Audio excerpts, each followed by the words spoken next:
apa tentang pendidikan ini? Zoom.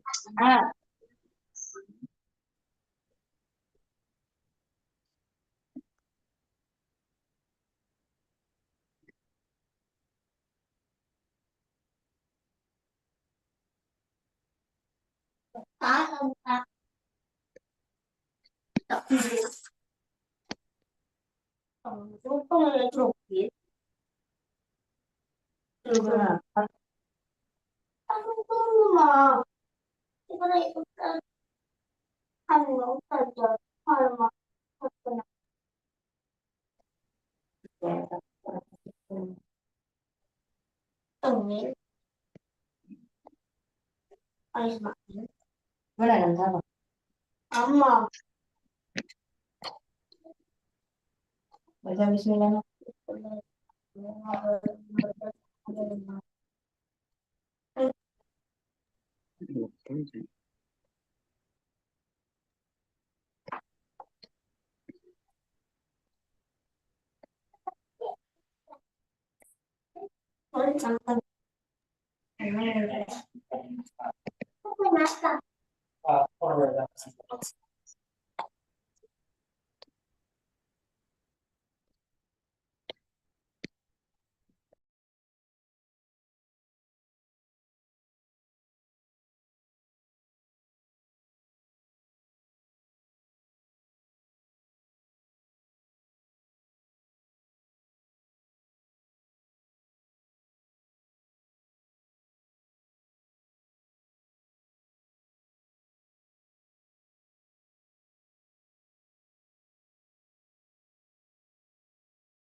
Dulu.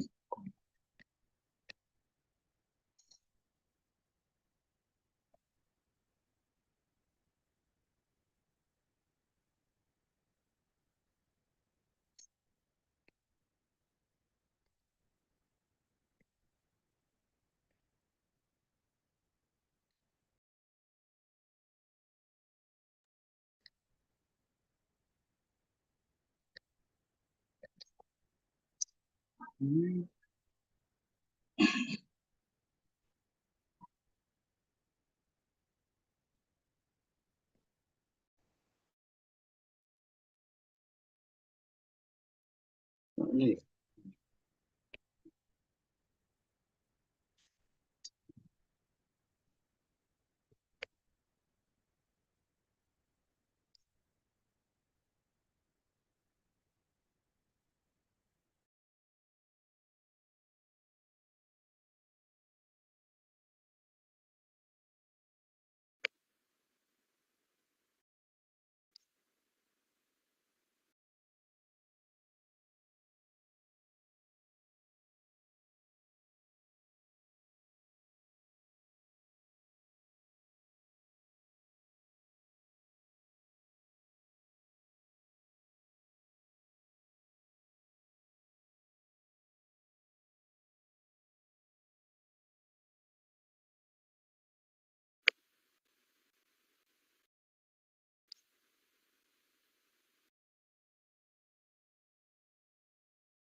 Ikatiyapin, bangkring, bangkring, bangkring, bangkring, bangkring.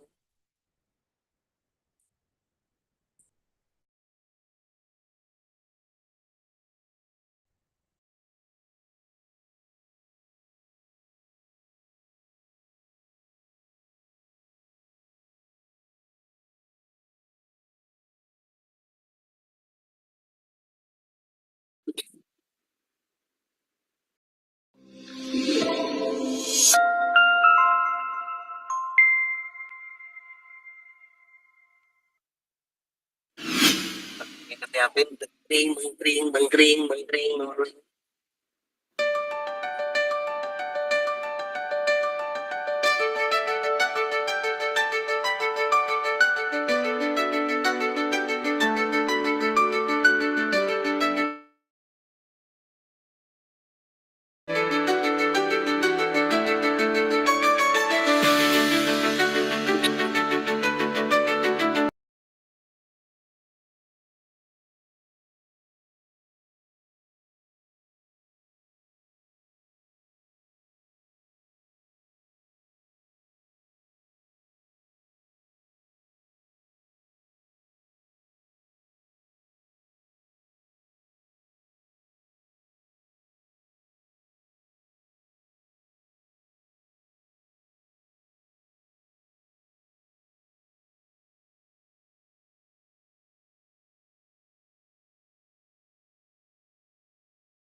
Darussalam yang berjiwa empati.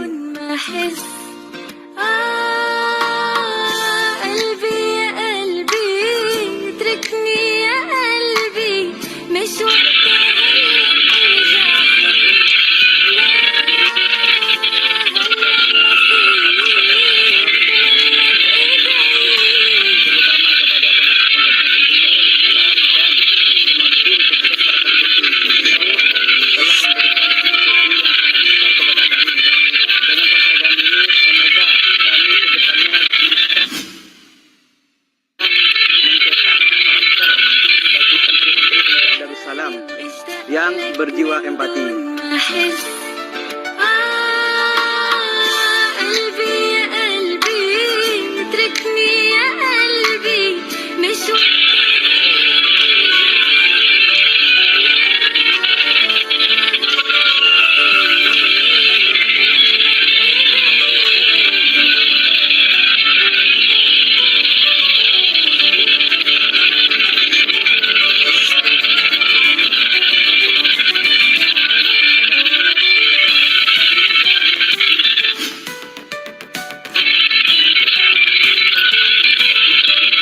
Darussalam yang berjiwa empati.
Okay, hello everyone.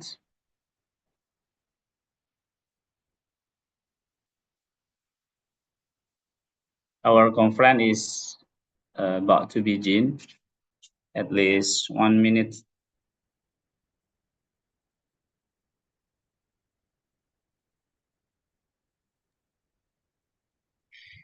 Baik, selamat datang semuanya, semua peserta Puncak Darussalam Global Summit. Ahlan wa sahlan bikum, para guru, asatid Puncak Darussalam, begitupun semua para audien yang bergabung dari berbagai university dan juga berbagai instansi di Indonesia maupun di luar negeri. Kemudian kami juga sampaikan ahlan wa sahlan pada pemateri kita, ahlan wa sahlan li muhadirina al-yaum Dr. Hamid wa aidan Dr. Hamid Dr. Khalid Ahmad Jamil min al-Urdun wa Dr. Ismail Abdul Aziz min United States of America wa aidan narahibu bikum Dr. Atul Patil min India. Ahlan wa sahlan bi hudurikum fi mu'tamarina wa narahibu aidan Dr. Yasir Ahmad Muhammad As-Sabbal min al-Iraq. Ahlan wa sahlan bikum. الشكر والتقدير والترحيب موصول أيضا إلى بروفيسور دكتور حميد برجسته من إيران. أهلا وسهلا بكم. والدكتور عبد الغفور الماجستير من إندونيسيا. أهلا وسهلا بكم وجميع الحاضرين. نرحب بكم بكل تقدير. Ahlan wa sahlan fal qulubu turahhibu antum lana ni'mar raja wal matlabu. Selamat datang semua peserta conference Puncak Darussalam Global Summit 2025. Insya Allah acara ini akan dimulai sebentar lagi.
Baik, sebelum dimulai kami akan membacakan beberapa tatib yang perlu dipatuhi oleh partisipan. Pertama,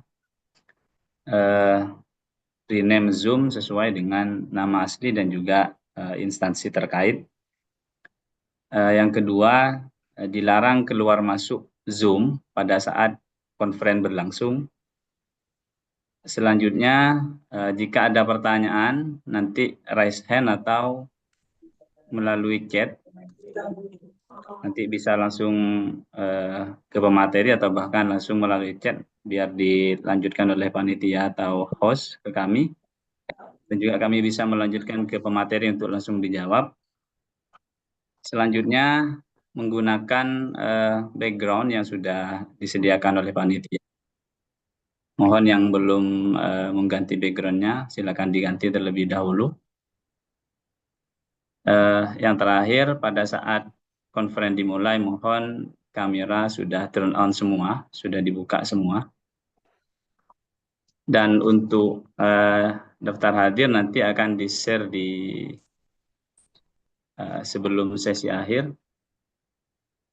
Mungkin beberapa tatib yang tadi itu yang perlu dipatuhi oleh teman-teman partisipan yang ada di Zoom ini. Terima kasih. Dan sebentar lagi insya Allah akan segera kami mulai.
Baik, Assalamualaikum warahmatullahi taala wabarakatuh. Assalamualaikum. Bismillahirrahmanirrahim. Alhamdulillah, hamdan lillahi malikil mulkil jalil, al-munazzahu an nadhiri wal hadil, al-mun'im biqabulil qalil, al-mutakarram bi'a'ta'ihil jazil, taqaddas amma yaqulu ahlu ta'til. Allahumma salli wa sallim ala sayyidina Muhammadin صادق النبيل وعلى أبي بكر الذي لا يبغضه إلا الثقيل وعلى عمر وفضل عمر هو فضل طويل وعلى عثمان فكم لعثمان من فعل جميل وعلى علي وجهد قدر علي توفيل أما بعده.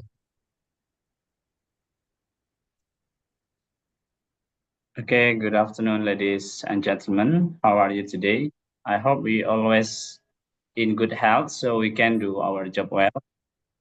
First, Honorable Dr. Khalid Ahmad Jamil Bani Umar from Jordania and Dr. Ismail Adaramola Abdulaziz from Denver, USA, and Dr. Atul Dipatil from India, Honorable Dr. Yasir Ahmed Mohammed Al-Sabbak from Iraq, and also Professor Dr. Hamid Barjesti from Iran, and last, Dr. Abdul Ghafur MPD from Indonesia. And I would like to say welcome to this international conference, Puncak Darussalam Global Summit, Pdgs 2025, Character Education and Sustainability, Developing Leader for a Better Future. Puncak Darussalam Global Summit, or PDGS, is an international academic conference organized by Puncak Darussalam Islamic Boarding School. This event, the culmination of series of HIWA 20 events, brings together experts from both within Indonesia and internationally to explore the multifaceted theme of character development.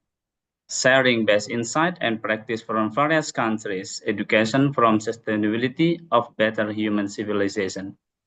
And this is the first year we conducted. And this year's topics becomes rules and becomes rules model and inspiration to many young people, including me. So this is a great opportunity for us to share the knowledge here more about character education.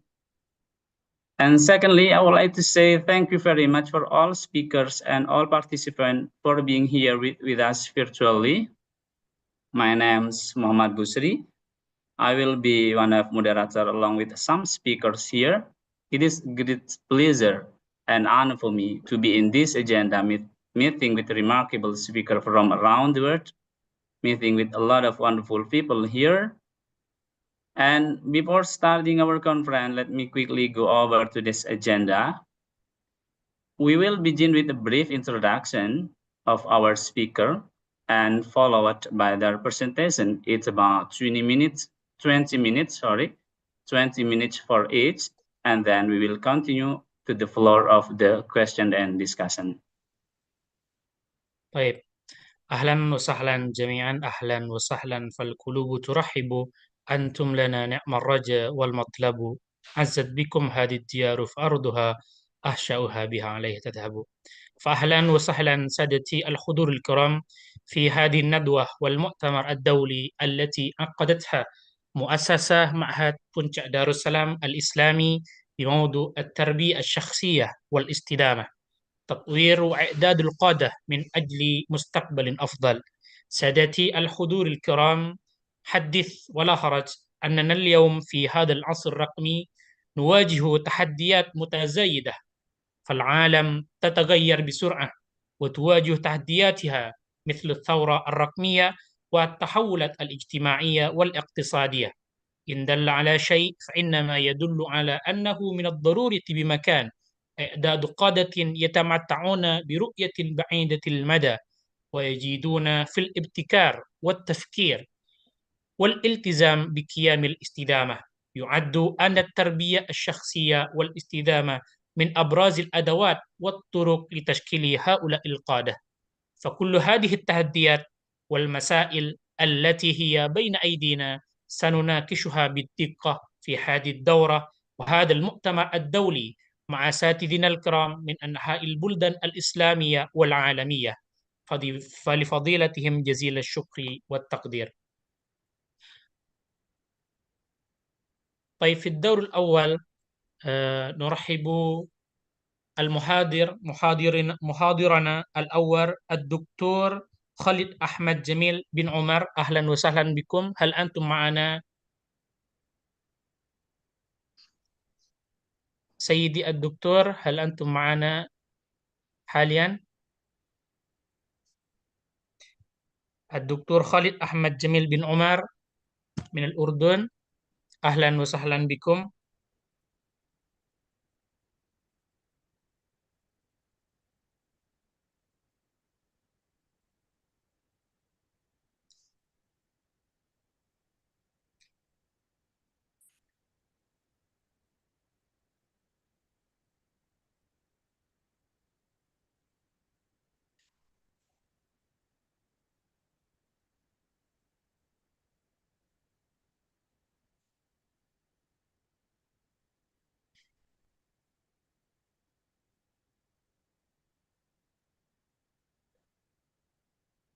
Baik, baik, karena pemateri pertama kita belum hadir di tengah-tengah kita, mungkin insya Allah kita akan mengawali dari pemateri yang sudah bergabung. Baik, Mr. Busri, mungkin تبدأ من المحاضر الحاضر بين أيدينا، تفضل. Okay, for our next speakers, maybe is Sir Muhammad Ismail. Are you here, sir? Are you ready? Sir Muhammad Ismail Abdul Aziz.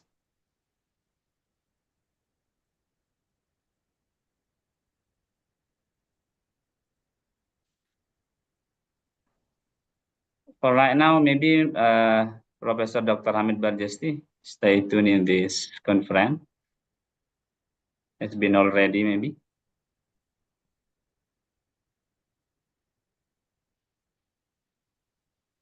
Yes.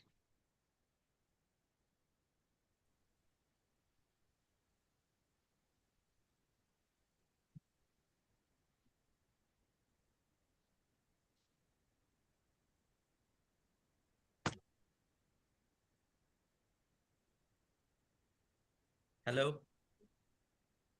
Can you hear me? Okay, I can hear, sir. Let me share my slide. No.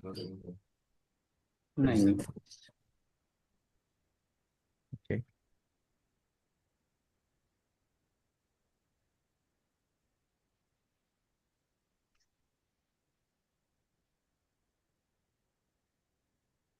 Okay. Good afternoon in, I think, Indonesian time, and good morning in Iran. It's 9:30 in Iran. I'm Associate Professor Dr. Hamid Barjeste. I'm director of a big university in Iran.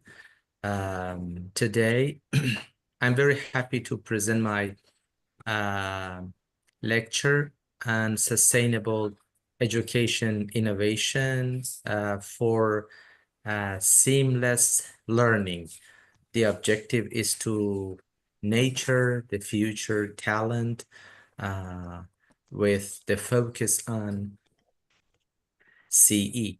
I will focus my presentation on digitalization native effect, challenges in adopting technology in education, and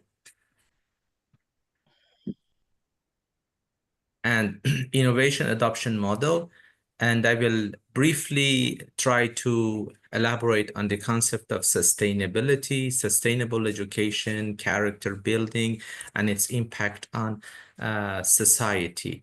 The rapid technological advances led many new changes, new innovations, and new methods in technology, which is called technology enhanced learning or TEL innovation. This innovation, in fact, aim to make teaching more efficient and equip students with modern skills and knowledge.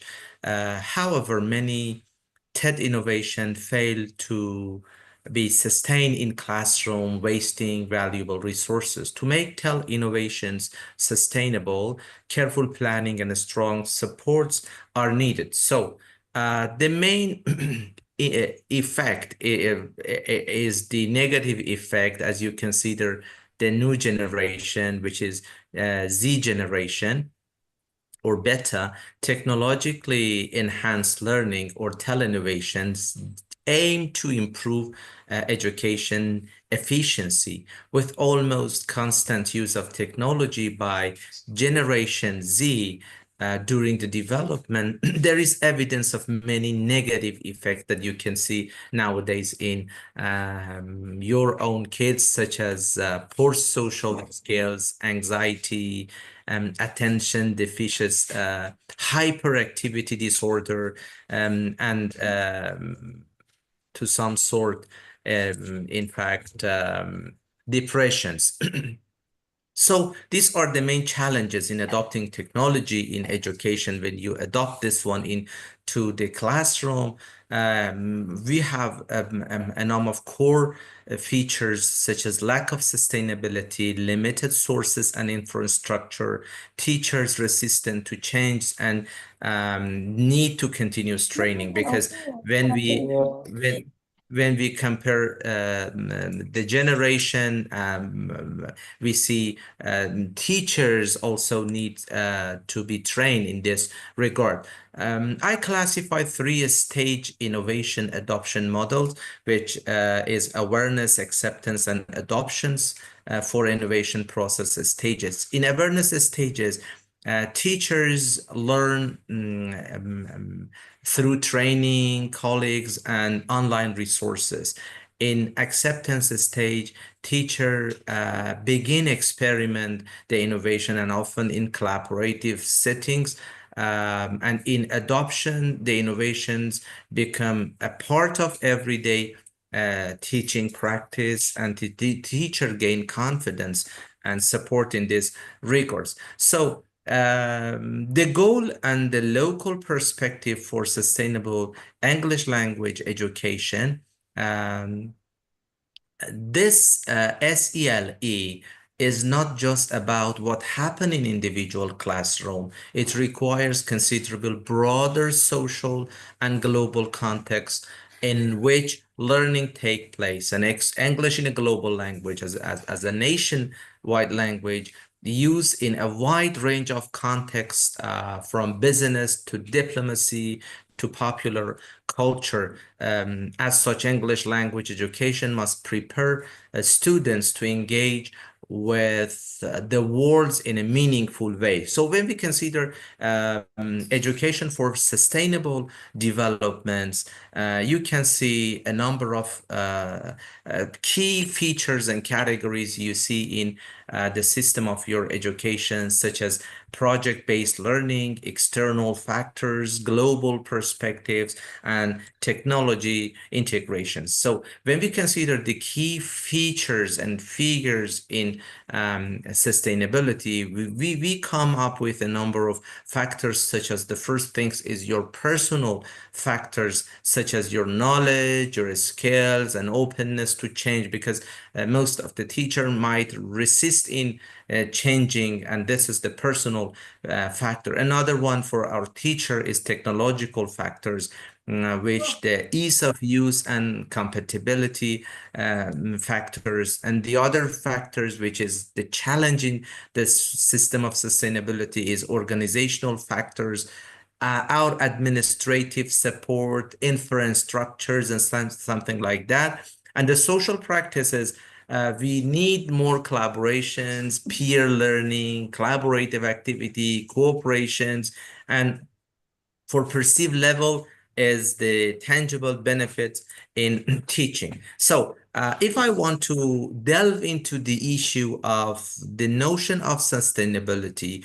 the concepts of sustainability, in fact, is in general, it refers to the ability to continuously exist in the teaching, in the context of TEL. Innovations, sustainability is understood as the ability of technology enhanced pedagogical practice to become persistently integrated in the classroom, teaching, language practice, and many TEL innovation projects fail to continue once the external support or funding support stop. So the factors like the political and the external factor, political decisions, limited resources, and lack of training, in fact, hinder or block the notion of sustainability. The key competency in sustainability education, so I classified them here into the system thinking, self-awareness, anticipatory thinking, critical thinkings, and collaborations. So if I want to integrate sustainability across curriculum, sustainability challenges across traditional subjects boundaries, requiring an integrative approach. This means creating learning experience that connect knowledge from different disciplines, science, humanities, and arts, which is a sort of interdisciplinary approach. Another one is, rather than treating sustainability as an add-on subject, effective integration weaves sustainability concepts into existing subject area, which is embedded context. Like, for example, you consider different, I don't know, courses. Like I try to provide example of mathematics here as explore resources calculation, literature can examine human nature relationship, and history can analyze resources conflicts. Another one is the project-based and hands-on learning opportunity, which gives the students direct experience in sustainability challenges. So students need experiential learning. I summarize a number of key factors that influence sustainability here, and several, in fact, constructs that can affect successful incorporations of the new educational approach are individual attributes like your knowledge, your skill, and adaptability to change, and technological aspects I explained earlier, instructional context, social dynamics, which is the promotion of cooperation and peer learning among educators, because we should train these factors among our students and recognize worth as the practical advantage for day-to-day teaching practice. So if I want to focus on the CE in higher education, those sustainability, in fact, embedded in the character building and character educations. Character education is the intentional effort to develop core ethical values such as integrity, responsibility, empathy, feeling, and university are not just for academic skills. They should shape the future. They should shape the student's character. And then the objective is to transform the knowledge. So transformative education is much more important than transmitting knowledge, because the objective is to build the character in education. So the character education becoming a school of character, a place that puts character first. The main objective is to highlight the character of the students, teaching values to respect and responsibility, and develop virtues that enable us to lead the students to a better life. In fact, connect the classroom to the real life situations. So character building is the purpose and the goal of education. And the goal is to build the character of learners, because students come to classroom, come to educational system in order to build up their character. And the purpose of education, in fact, should character buildings, and the function is to, in fact, teach how students to think. In fact, we should learn students how to learn. We should learn students how to think. Thinking and training, critical thinking and activity should be the main focus in the system of education. A number of core principles have been highlighted here, which we consider a number of pillars, and I have explained it earlier here and classified in these parts. These are the core principles as honesty, social, in fact, values, and then ethical issues, moral, and considering a number of ethics. If I want to round it up, my presentation with the main pillars of characters, I can classify them as trustworthiness, respect, responsibility, fairness, and caring and citizenships, which help our system of education to move from transmittive knowledge to transforming pedagogy. So if I want to in fact classify in this in fact preface that I have mentioned earlier, if you want to know that, okay, now we consider who is or who are the main, in fact, responsibilities. Okay, now we can come up with a number of features, that those number of features should work together in order to build up the character of the learners. The first one is, in fact, definitely is the family, and then the school, and then the society. I mean, the classroom, the schools, and home and communities are the main, in fact, circles that helps to help students to develop a self-awareness, self-management, responsible, critical thinker, and social awareness. So what can you learn from this CE? Students can learn to care about the core or personal values by developing empathy skills and forming healthy, and students can learn to act upon their core values by striving to do their best and to be their best in all areas of their home and school life. So integrating character education can be, in fact, be integrated into the classroom, to the curriculum, to the ethical values, to the leadership developments, and finally to the communities. The main advantage and the benefit is that for the students is stronger decision-making skills, better interpersonal relationship, increased civic responsibility, and enhanced empathy.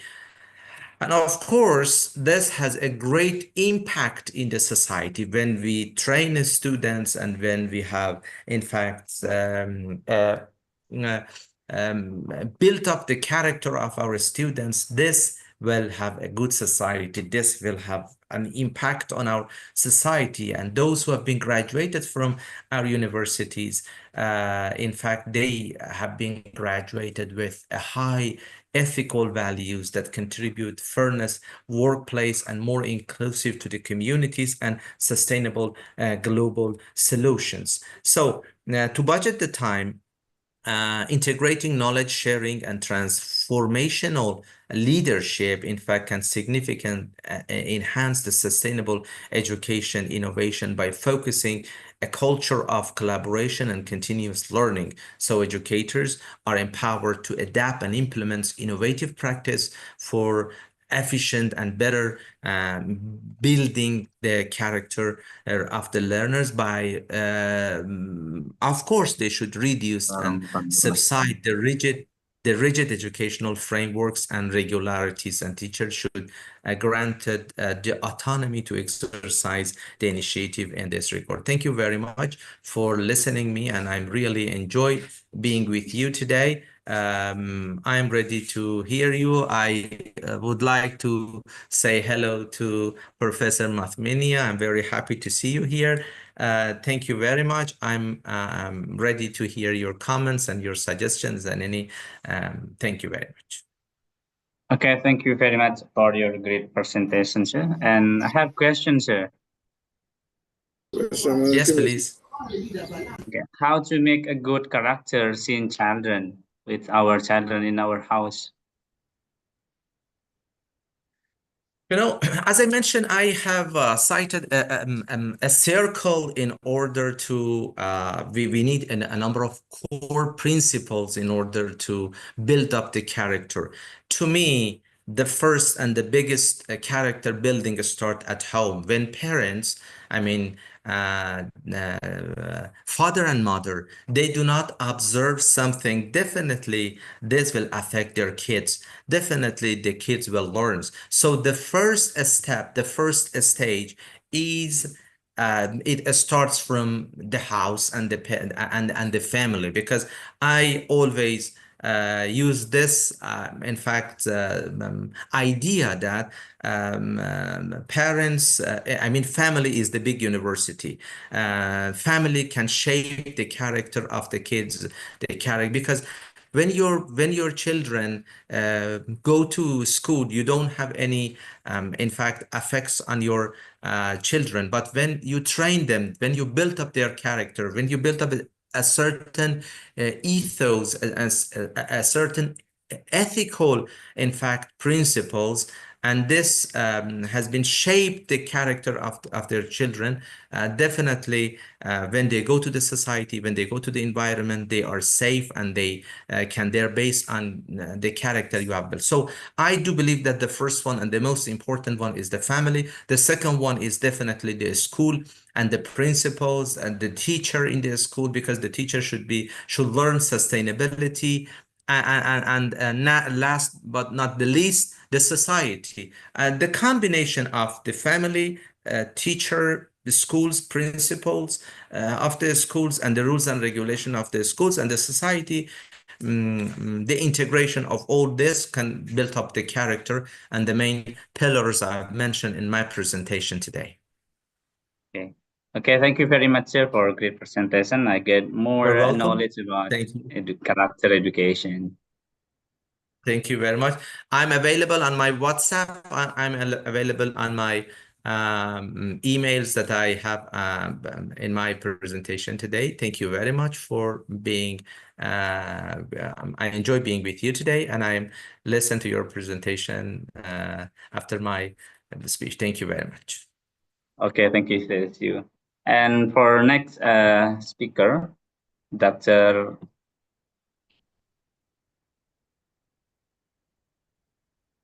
For next speaker, Dr. Ismail Adaramola Abdulaziz from Denver, USA.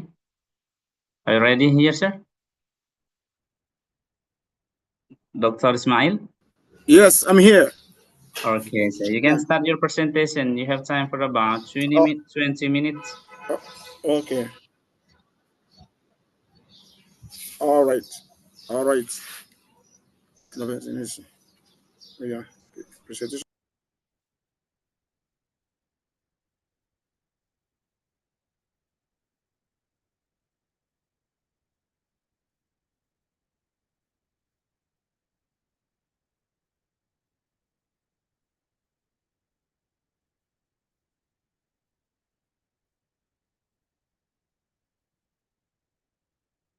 Can you share my slide, please? Okay. Hello? Not yet, sir. Not yet, sir. Can you share my slide? Okay. No. It's possible to share my slide with you. Already sent to you. Maybe host will share your slides, sir. Okay. Can you? Okay.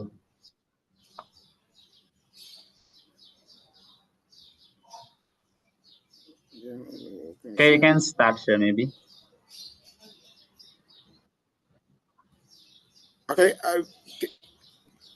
Have you ever seen my slide? Okay. Yes.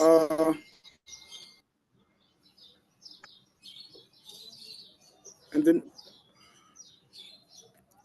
Bismillahirrahmanirrahim. In the name of Allah, the Beneficent, the Merciful, all praise be to Almighty Allah, the Lord of the world, and the Beneficent, the Merciful, the King of the Day of Judgment. It is you we worship, and it is from you we ask for help.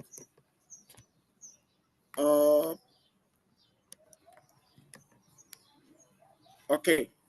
Hi, Dr. Ismail Adaramola Abdul Aziz, Associate Professor from Persian International University, USA. I'm also Director, School of Politics and International Relations at International Sulaiman University, Turkey. As well, Head of Department of International Relations and Diplomacy, International College of Justice, United Kingdom. Today, before I start my presentation, I would like to say big congratulations to Al-Hajj Hanna Abdul Hannan and all those committees and students and all keynote speakers that we am congratulating you all. My topic of presentation in front of you, it is, okay, 1 minute.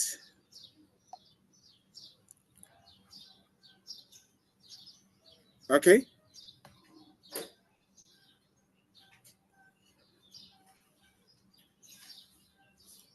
Want to share already delay. Want to share already delay.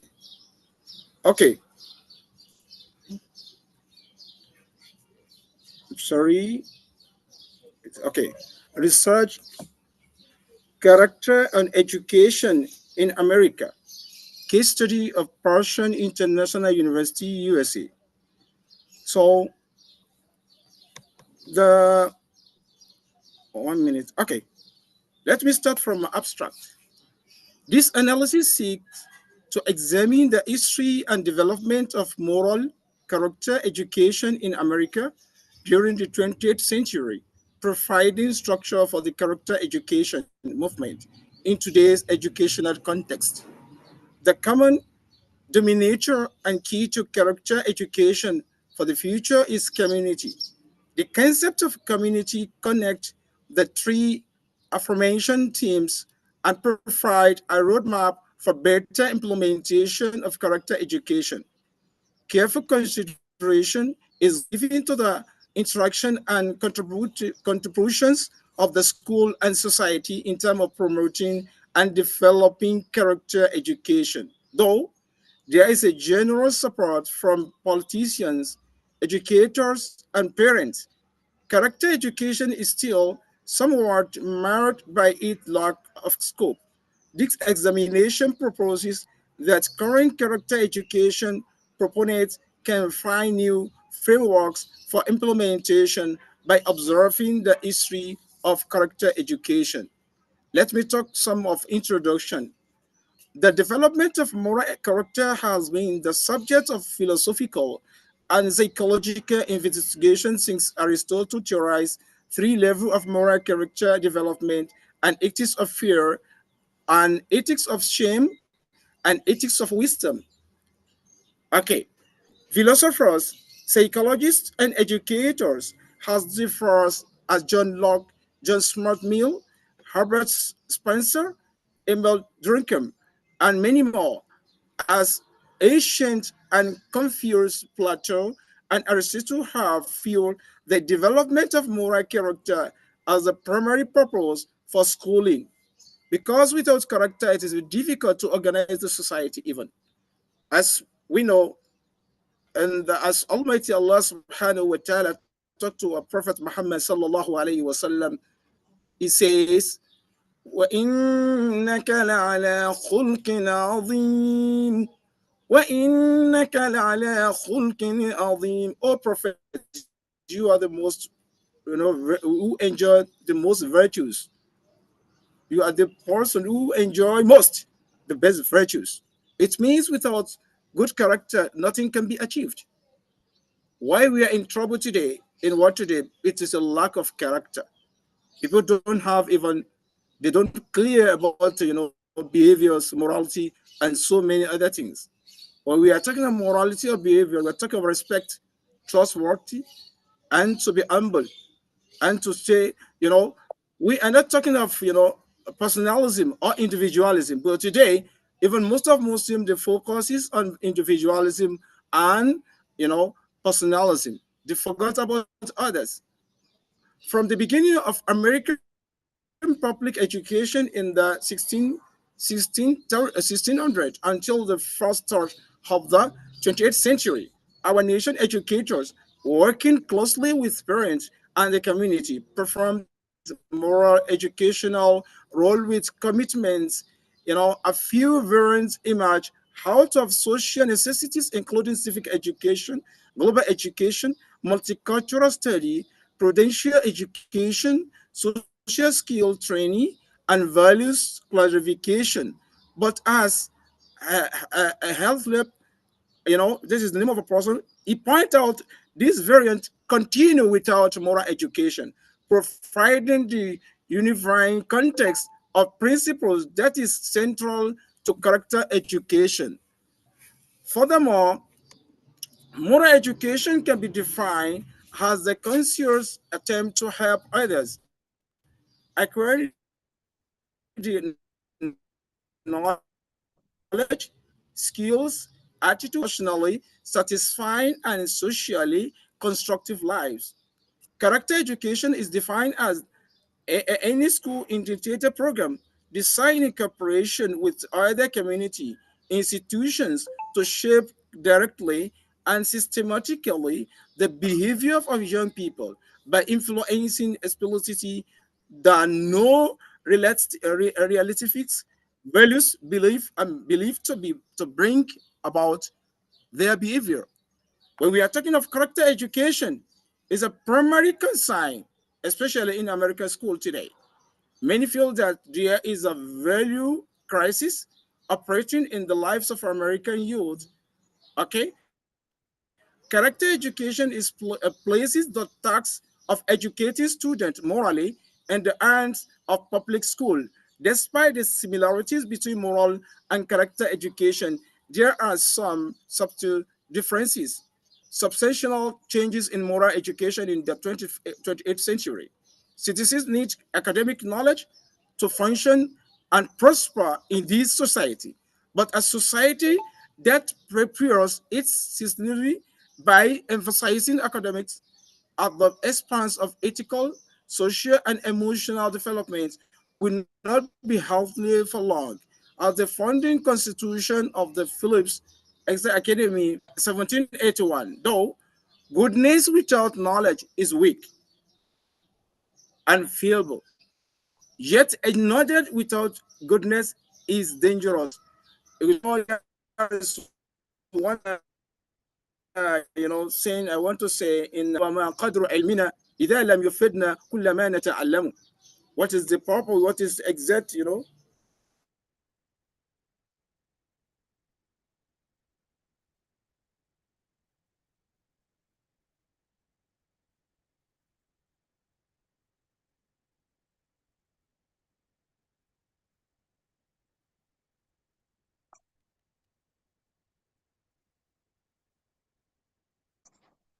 Can you hear me?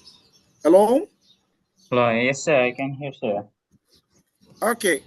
I was saying that there's one Arabic literature, we can say Arabic like a proverb.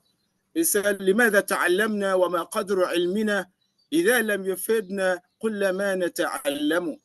What is essence of knowledge when somebody has no morality? Because فصاحة حسان وخطب بن مخنت وحكمة لقمان وزهد بن أدهم إذا اجتمعت في المرء والمرء مفلس ينادي عليه لا يباع بالدرهم. If somebody has all knowledge and he has everything in life, but he lack, morality and and character, he has nothing. Okay. Therefore, the moral and character in education is most important in life today. Let me talk politely and talk, post-World War II.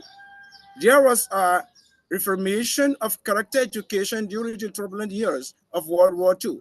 The war was viewed as a moral context in which the values of democracy and decency were arranged against the forces of authoritarianism and evil.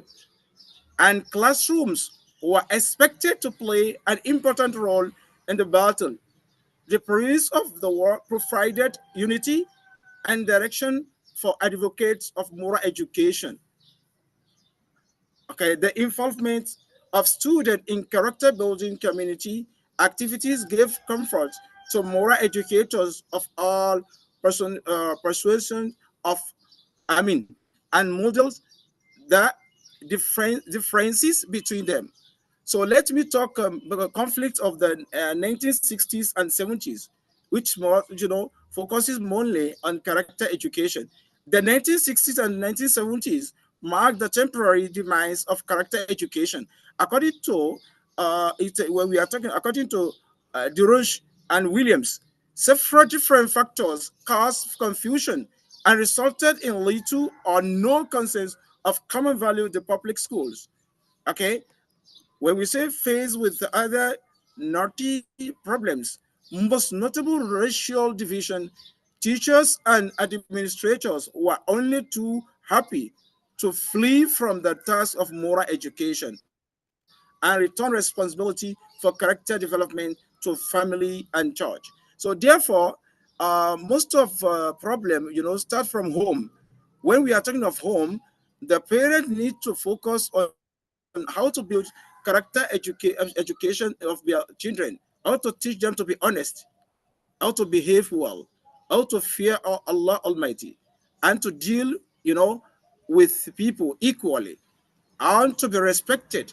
So these things are needed from the parent to teach their children today, because from the house, from the family, the society started, the nation started, even the world at large. Character education and implications for schools, from early curriculum materials such as the homework and the New England Premier, followed by the codes of conduct of the early 28th century, to the contemporary character education programs of today. Schools have always had a connection to a higher moral purpose and the development of students.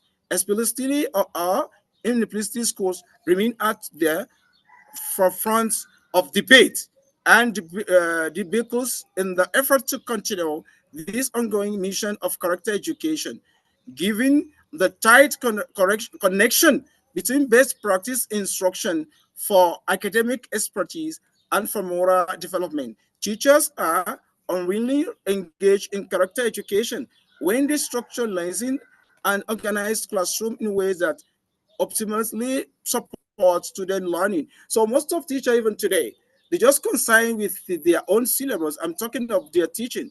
They never even given normality to the student. They just focus on teaching. But there's no, important thing. There's no valuable thing in the bookish knowledge without morality, without good character and behaviors. The implication for teacher education is straightforward. Adopt a wise practice approach to instruction for a character education. Preserve reflective practice could address the pedagogical strategies that are correlated with student academic achievements, making apparent their implication for moral and character. In my concluding words, I would like to say some words before conclusion.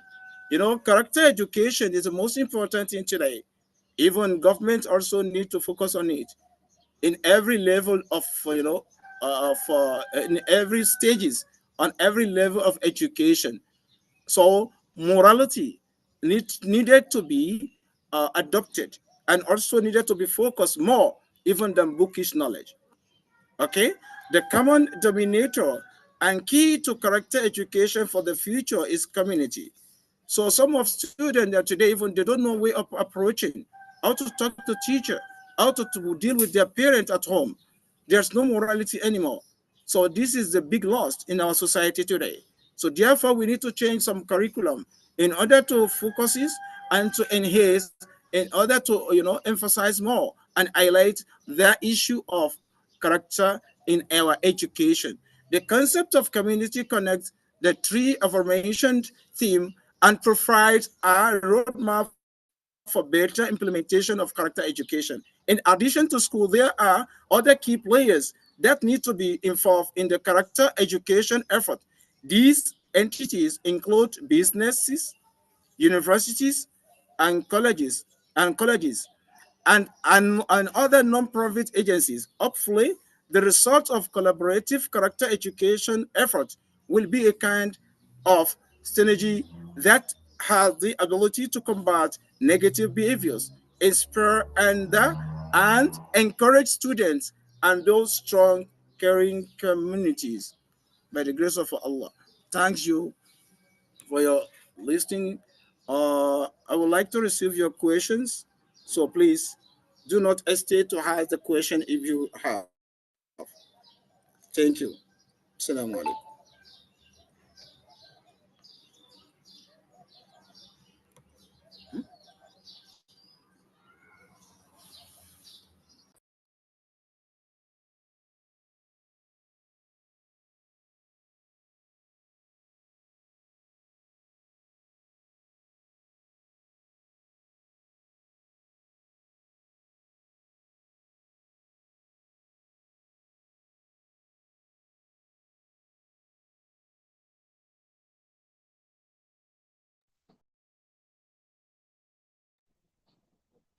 Okay, for all participants, if you have any question, you can raise your hand or use chat features in Zoom.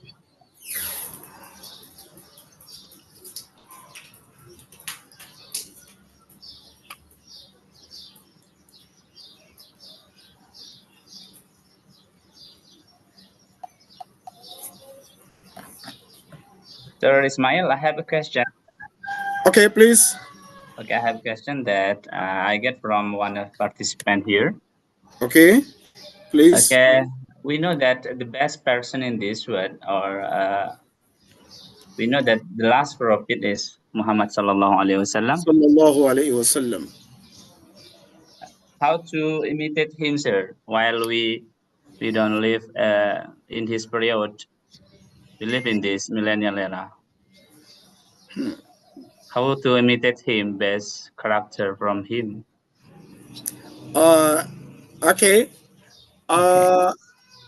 Here I would like to go back to the Siratul Rasulillah sallallahu alayhi wasallam. Allah subhanahu wa ta'ala says in the Holy Quran, Bismillahir Rahmanir Rahim. لقد كان لكم في رسول الله أسوة حسنة لقد كان لكم في رسول الله أسوة حسنة لمن كان يرجو الله واليوم الآخر وذكر الله كثيرا صدق الله العظيم. The first and most important thing is to go back to Siratul Rasulillah sallallahu alayhi wasallam. Our Prophet Muhammad sallallahu alaihi wasallam dealt with people, especially with non-Muslims. We study his, Sirah. We should know how the way of it, how he talks. Our Prophet Muhammad sallallahu alaihi wasallam even respect his own companions. He never talked to them arrogantly when he was the best creator for Allah subhanahu wa ta'ala. By learning, by understanding the Siratul Rasulillah sallallahu alayhi wasallam, we will be able to comprehend and to know more and more about how to behave, how to imitate Prophet Muhammad sallallahu Huswatun hasana. Huswatun hasana. Iradatu takthir.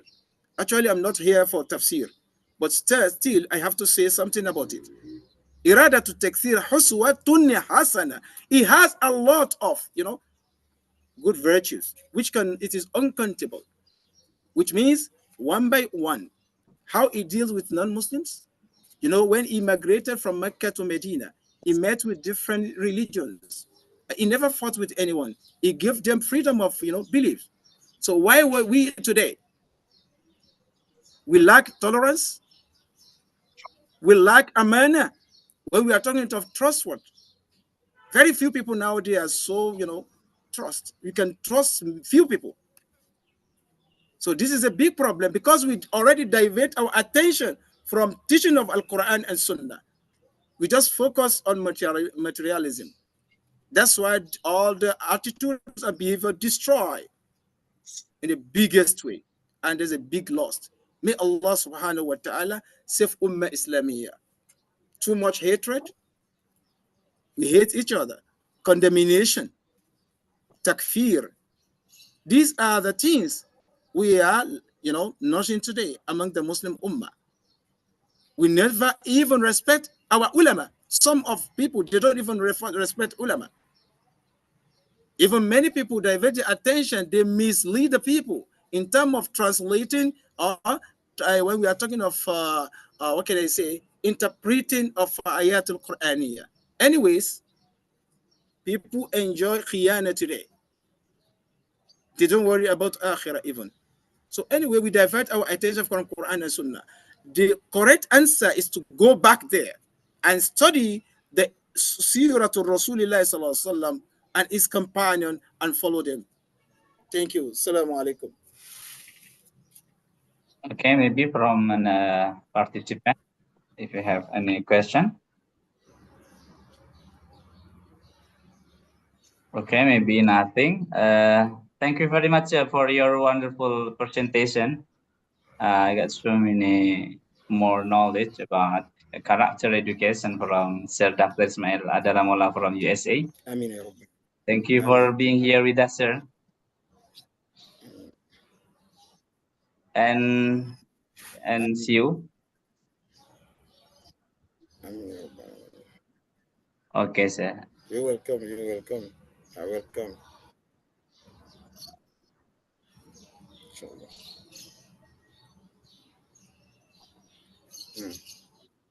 now we can continue to our next speaker, Ustaz Fadlur. You can continue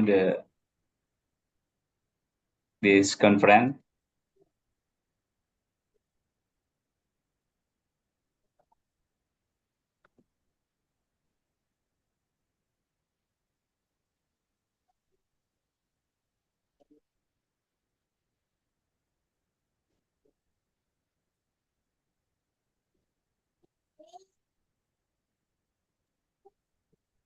طيب، شكرا على إتاحة الفرصة. سنستمر للمحاضرة التالية من سماحة الدكتور عبد الغفور من جمهورية إندونيسيا. هل أنتم معنا حاليا سيدي الدكتور؟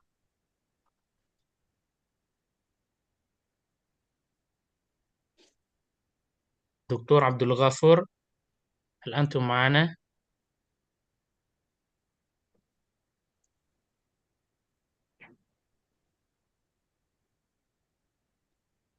Dr. Abdul Ghafur from YIN maybe. نعم، من جامعة مادورا. هل أنتم معنا سيدي الدكتور؟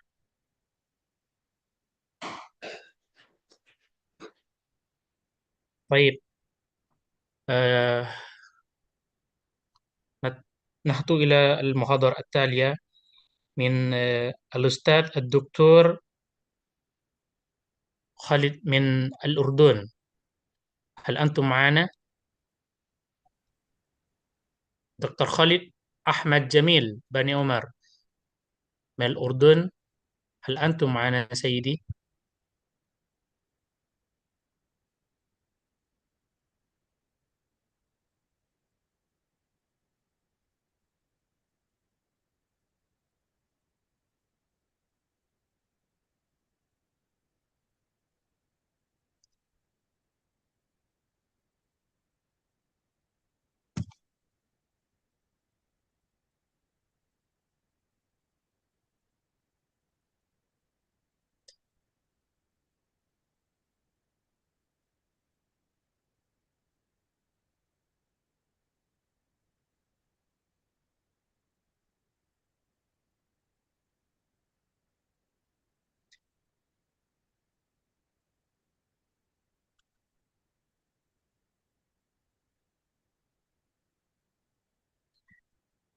أهلا وسهلا سيدي الدكتور أتول باتيل من إنديا.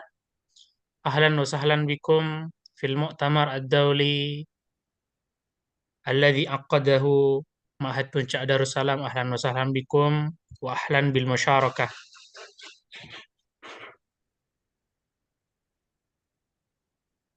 الدكتور أتول باتيل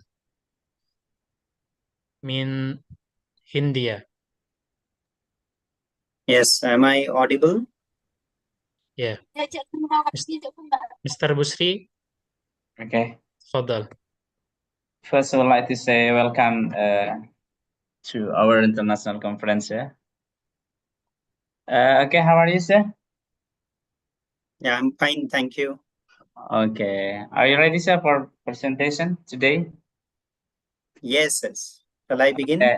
You can start your presentation and you have 20 minutes to present your paper, sir. Sure, sure. Thank you so much. Okay.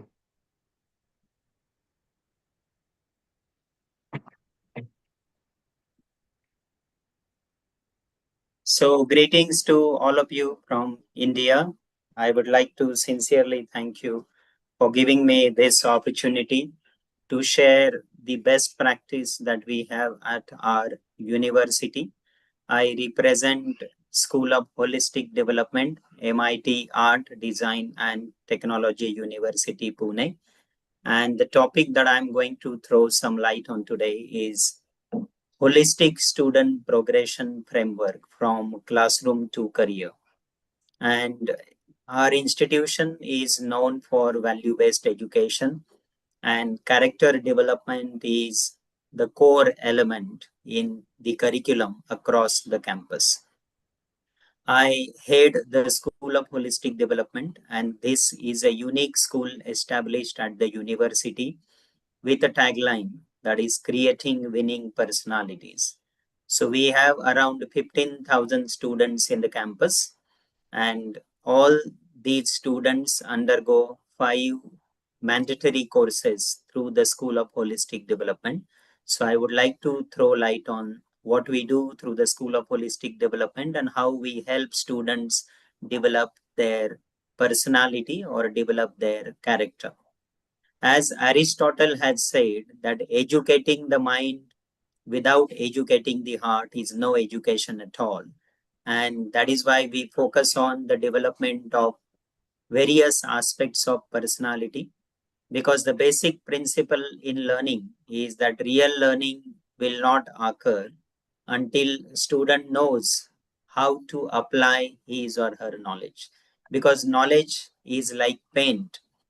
It will not do any magic unless I know how to apply paint onto the canvas.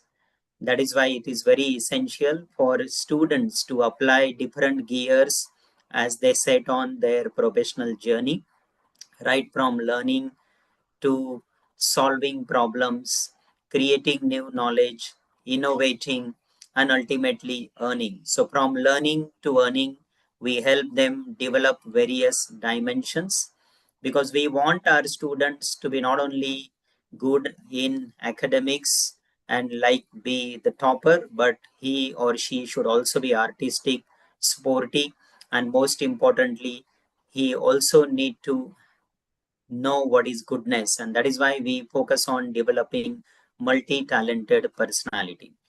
And with this note, I'd like to share the quote by Nelson Mandela, that if you wish to destroy any nation, you don't need any bombs or any big missiles.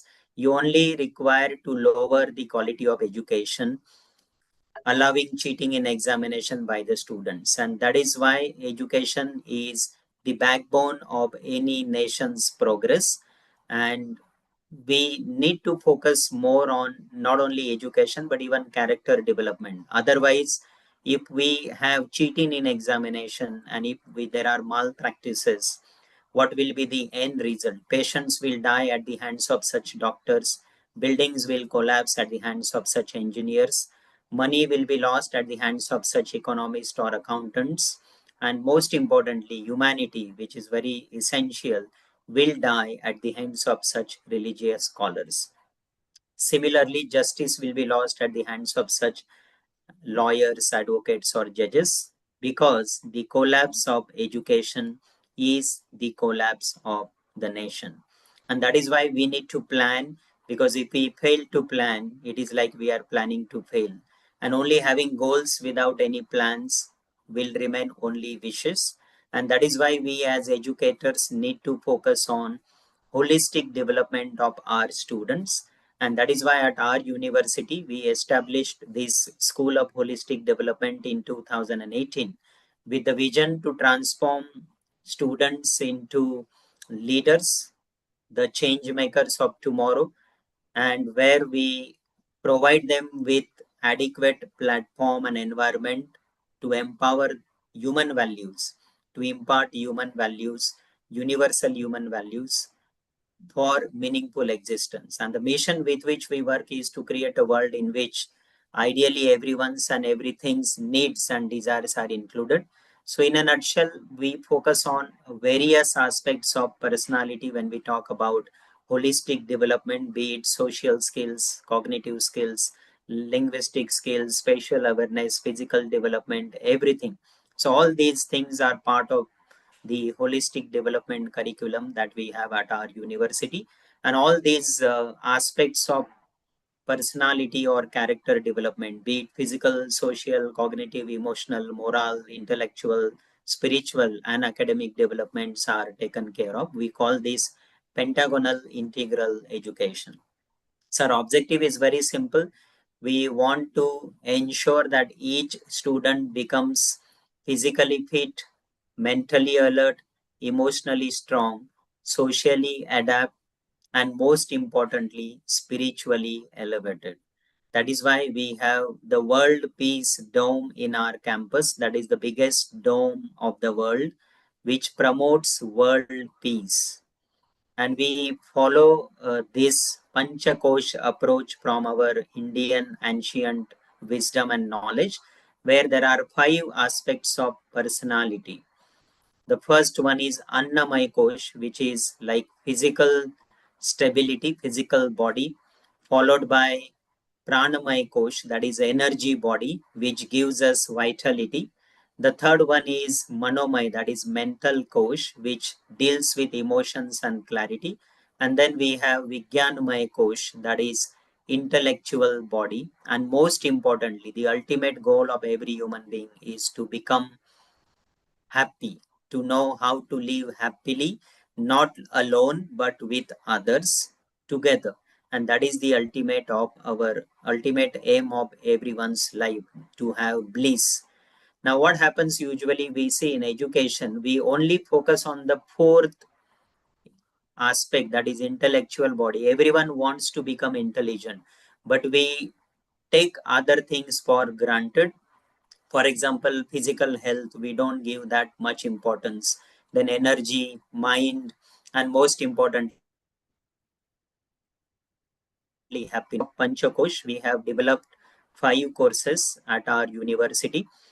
This is the roadmap. Every student undergoes all these 5 courses mandatorily, and these courses are part of the curriculum for every student, be the student be from engineering or management, design, food technology, fashion, any course. We have 17 colleges or schools in the campus, and all 15,000 plus students undergo training in these courses. Now, let me quickly throw some light on each of these courses. We call them leaps.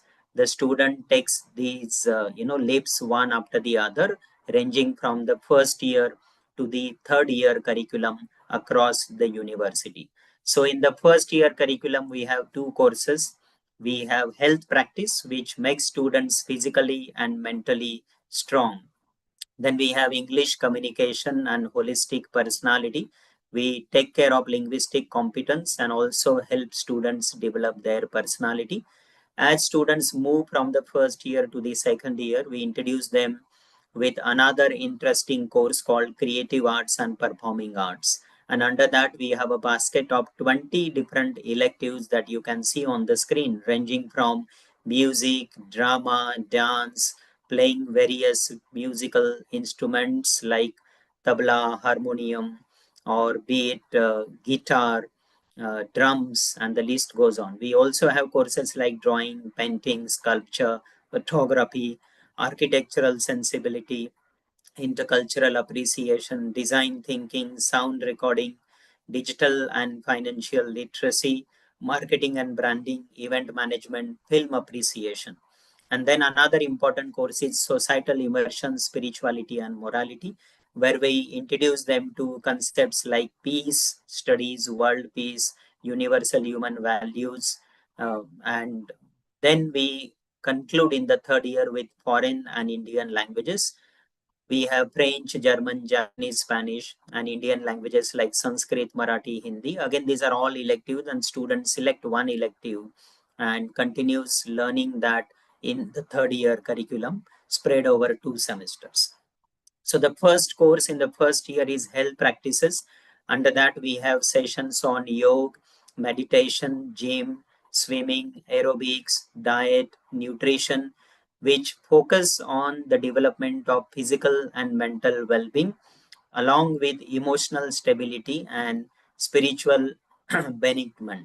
So this is how we conduct these sessions in the playground, at the gym, at various locations at our sports complex. And you see these are the pictures of our daily sessions, where we have sessions for male students and female students being conducted separately.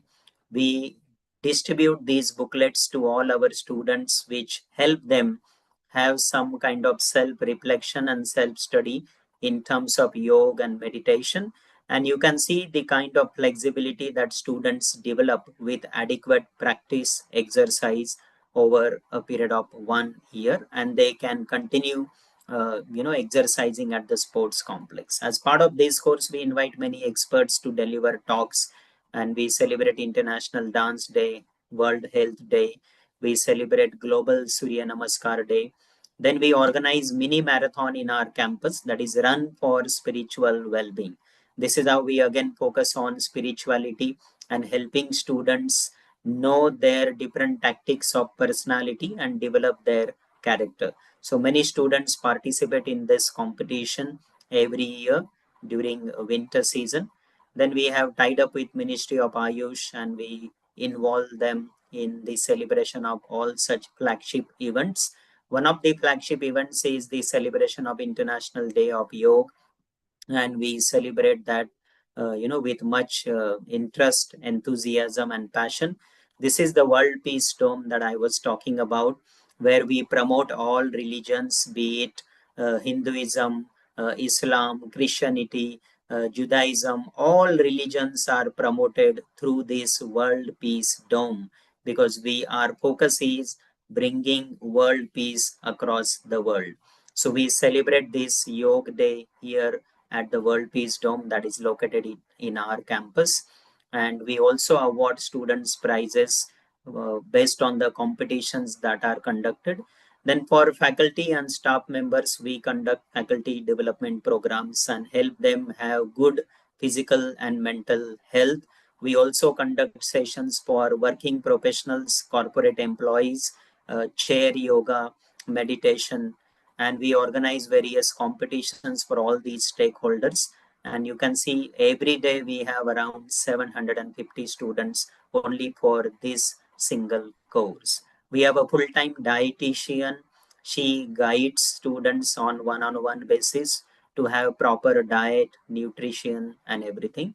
Then we have pre-course and post-course assessment.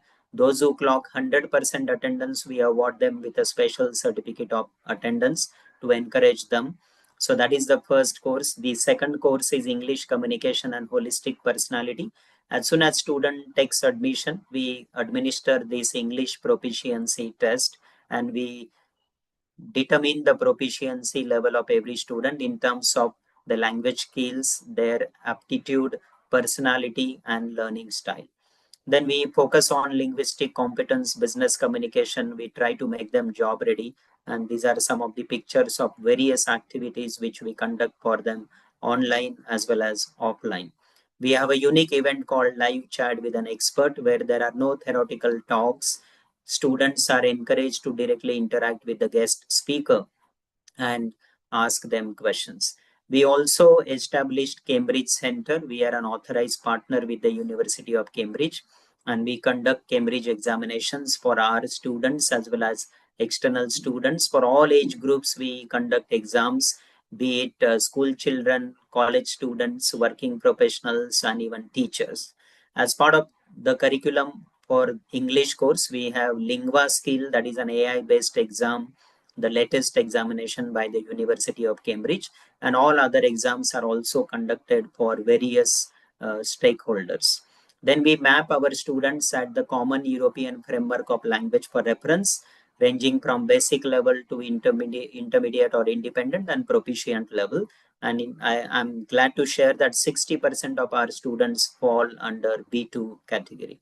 So these are some of the examples of how we conduct Cambridge Lingua Skill exams for our students and certify them. We also conduct exam for school children. So these are the various activities. We conduct them for even external school children, working professionals. We have many outreach activities wherein faculty and students go out and conduct various guest sessions and encourage even other schools, colleges to undergo. We received an award by the University of Cambridge for all such initiatives. That is the Employability Support Award by the University of Cambridge. And we also received another award, Most Outstanding School for Holistic Education by International Organization of Educators and Researchers, USA. Then we engage various teachers, and we also have established English Language Teachers Association of India's Pune chapter And that is how we cater to the requirements of many school teachers, college teachers, and working professionals. Our motto there is to reach the unreached. Then we organize sessions for working professionals, non-teaching staff members of the entire university. We, as part of this course, organize our annual international virtual conferences like the one that you have organized. We call it English Language Teaching Summit and English Language Literature Summit. So we have conducted 8 international conferences. Again, as part of the English course, we conduct MIT ADT Talk. That's an elocution competition wherein all first year students are encouraged to compulsorily participate in this unique competition. Around 3,000 students every year participate in this, and then we award them prizes.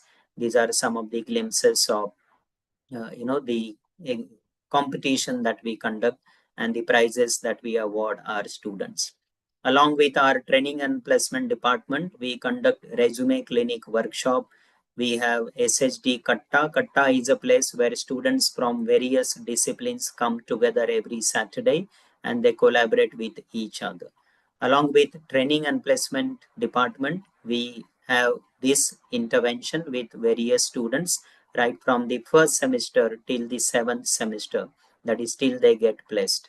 So these are some of the glimpses of activities that we conduct for various stakeholders, be it faculty, be it students or teachers. So that's all about first year curriculum. We have 10,000 students for the first year curriculum. Second year curriculum, again, we have 9,000 students. The 2 courses are societal immersion, spirituality and morality, and creative arts and performing arts. So the first course is societal immersion, spirituality and morality, where we focus on helping students become social. So we have activities like cleanliness drive, where we focus on world peace, right conduct, and universal human values like love, non-violence, and so on and so forth. So these are some of the glimpses. We celebrate various days. We invite experts from NGOs. We invite experts from government offices. And we also plant trees every year. So tree plantation, cleanliness drive. Like recently, we planted 16,000 trees in Pune. So these are some of the media coverages. Now, for character development in India, we are a firm believer of Swami Vivekananda ji, who focuses on character development, and he is the icon for the youth. So he once said that in many places, usually tailor makes your personality. But in India, we say that our character makes our personality. So not the clothes that I wear, but my personality, my behavior, my attitude, my communication talks about the character development. So this is how students through this initiative participate in various activities. As part of this, we have established Swami Vivekananda Chair, and through that chair, we organize various competitions, encouraging the youth to become good human beings. Then we train government officers as well. We invite them to our campus and we train them. We have trained 10,000 plus, such officers. We invite experts to conduct activities from various religious associations, and they go and interact with our students. We celebrate Shiva Jayanti, through our school. In collaboration with health ministries, we conduct many workshops on holistic development. The most unique course that we offer in the second year curriculum is creative arts and performing arts. Under that, as I told you in the beginning, we have a basket of around 20 different electives. We have courses under creative arts like drawing, painting, sculpture, photography. And under performing arts, we have Indian classical, light classical music, dance, wherein we have different forms of dance like classical, Kathak and folk. And we teach students to learn how to play musical instruments like harmonium, tabla, guitar. Like photography students capturing such pictures, drawing and painting students coming up with such creative drawings. These are photography students who have captured pictures in the campus. This is coffee or tea art. on a blank piece of paper, students splash over a cup of tea, and then that is converted into such an art. And with toothpicks, we also develop these artifacts. The theme is best out of the West, and we create many such things. We conducted such courses even during COVID online, and that is the beauty. We didn't have any pause for these courses. All such artifacts are created, developed by students. So these Pardon focuses, me, sir. Pardon me, sir. yes, sir. You have at least 1 minute Yes, to I will pass wind up. your I'm on presentation. the verge of completion. Thank you very much for the reminder. So Okay. then, for the annual Technocultural Fest, students come together and perform whatever they learn. They showcase their talent. We celebrate the festival of Diwali, where the students who learn music, dance, drama show their talent. And the last one is the third year curriculum. The fifth leap that students take with us is in foreign and Indian languages. So we have courses in foreign languages like French, German, Japanese, and Spanish, and Indian languages like Sanskrit, Marathi, Hindi, and Tamil. These are again some of the activities that we conduct. We have poster making competition. We have cookery competition where students prepare dishes from various countries, especially the language and the country that they learn about. Then we have speaking competitions. We have MIT ADT Fly, that is Foreign Languages for Youth program, wherein we have MOUs with international organizations. So we have student exchange, faculty exchange programs, and campus, immersion programs. So this is how our third year curriculum focuses on linguistic competence, cognitive development. This is how students feel very happy when they undergo all these courses, and most importantly, along with their degree certificates, they receive this unique certificate called Holistic Proficiency Excellence Report, which talks about all these courses that I just mentioned, and they get DGPA, Developmental Grade Point Average.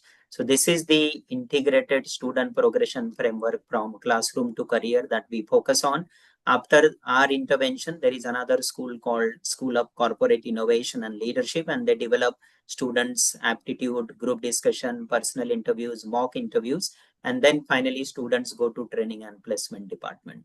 So these are just some glimpses of various initiatives and activities that we conduct. So in a nutshell, what we focus on is we focus on the student, then his or her family, extended family, community, and nation. This is how we ensure that students become holistically developed and they become good human beings, good citizens, and they also have universal human values. And that is how our university is known for not only imparting training in professional courses, but also making students winning personalities through this holistic education curriculum that we offer. So this is the best practice that I wanted to share with all of you, which focuses on character and personality development for all 15,000 students that we have intervention with in our campus. I thank all of you for your patient listening. And if there are any questions, I'll be more than happy to address. Thank you. Over to you, sir.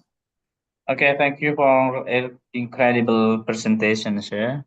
And now we continue to Q&A session. Here, one of questions, sir.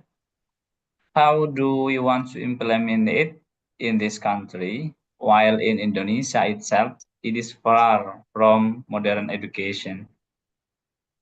Now, see, for example, this very platform where we are from different countries and we are coming together. Now, I understand there could be digital divide, there could be various challenges in various countries. And when we talk about Indonesia, but I think as teachers, if we provide our students with adequate exposure and if we become role models for them, implementation doesn't, become very challenging. I understand there are challenges, but unless there are challenges as educators, we will not enjoy this journey. So rather than focusing on the challenges that we have, even if we begin in small scale, I think we will be able to bring that difference. And for that, we as teachers need to become role models for our teachers. So modern education, might not be everyone's cup of tea, but I think if we as teachers become modern, students automatically get that exposure. So that is what we can do. And if from India, if we could also extend any help, we will be more than happy, because the process is mutual. We will also get to learn from all of you. And if we could be of any help, we will be able to do that also from our university. So that's a word of commitment that I would like to make on this platform. Okay, thank you, sir, for your presentation, and it's honor for us to welcoming sir to coming directly into Indonesia to share more knowledge about character and others. Okay, thank you, sir, for the Thank you. presentation, and see you. Thank you so much. Thank you for this opportunity, and thank you everyone for your patient listening. I congratulate all of you for taking this initiative and organizing this first but very effective and successful summit. You're welcome, sir. My Sir special Abdul thank to Abdul Wafi and Mutmainna from Indonesia. Thank you very much. Okay, Thank you, Brother Atul Patil, for your presentations. Sir Abdul Ghafur, will you use English or Arabic? English lah. Okay. Okay, you can start your presentation, sir. In English? Yes. Oh, it's my turn, yeah? Okay. Yes. Thank you. Let me share my my slide first.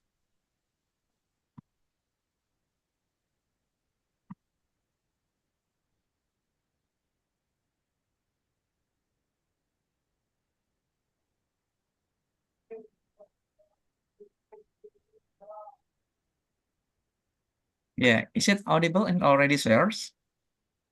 Yes, sir. Okay, Assalamualaikum warahmatullahi wabarakatuh. Waalaikumsalam warahmatullahi wabarakatuh. Good morning and also good afternoon, everyone, all over the world, and welcome to our presentation on planting the seeds of akhlak's characters.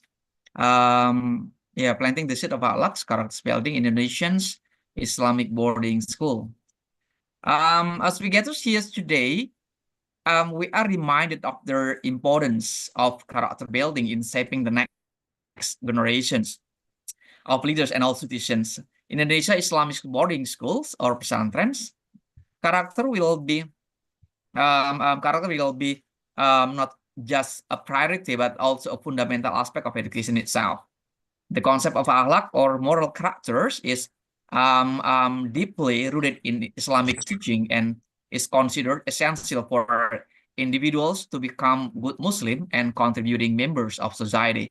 In these presentations, we will explore how Indonesian Islamic boarding school approach character building and the strategy they employ to plant the seed of akhlak in their students. I mean santri. Okay, we will discuss the importance of characters building in Islamic education, the role of santri in shaping the moral character of their student, and also the challenge of opportunities that that come with this approach. Through this kind of presentation, we hope that providing insight into the unique approach of Indonesian Islamic boarding school to characters building and its relevance to broader context of education and society itself. So let us begin our journey into the world of characters education. It's about myself here. Okay, next. On the discussion that we are going to talk about for today, in this case, we focusing on the journey into the world of character building in Indonesian Islamic boarding school, and explore the ways in which these kind of institutions are shaping the next generation of leaders and students in itself. So our topic discussion for the first one, we'll be talking about akhlak itself, and then Indonesian Islamic boarding school. The next one will be cultivating adabs, manner and etiquette, and also the next will be core of character education and challenge the conclusion of our presentation. Now, ladies and gentlemen, when talking about the akhlak, it will be the core of Islamic character. I'm sure that you all know about these ones. Okay. The fundamental concept in Islam itself that refers to the moral characters, behavior, and ethic of an individual. In this case, it encompasses the way a person interacts with others, their attitude toward the life, and their overall demeanors in a sense of akhlaq itself in the core of Islamic character. And it plays a crucial role in shaping the behavior and action of Muslim itself. So now take a look on the key aspect of akhlaq itself. The first one, we talk about the good character. In this case, emphasizing on the importance of good character, which include traits like honesty, kindness, compassion, and also fairness. While the next one will focus on the moral behaviors. In this case, akhlaq guide a Muslim to behave in a morally upright manners, avoiding actions that are considered haram or forbidden, or makruh or disapproved. The third one, in the context of etiquette and manners, akhlaq teach Muslims to exhibit good etiquette and manners in their daily interactions, such as being respectful, courteous, and also consideration toward others. Next one will be self-control. In self-control, akhlaq encourage Muslim to exercise self-control and avoid behavior that are driven by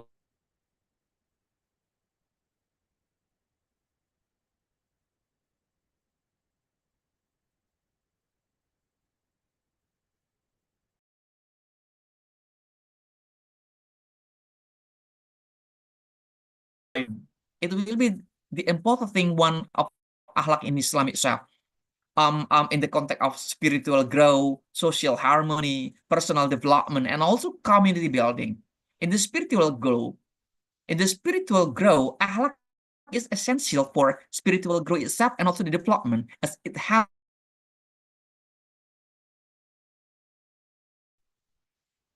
the social harmony. Akhlaq will promote social harmony by encouraging Muslims to interact with others in respectful and considerate manners.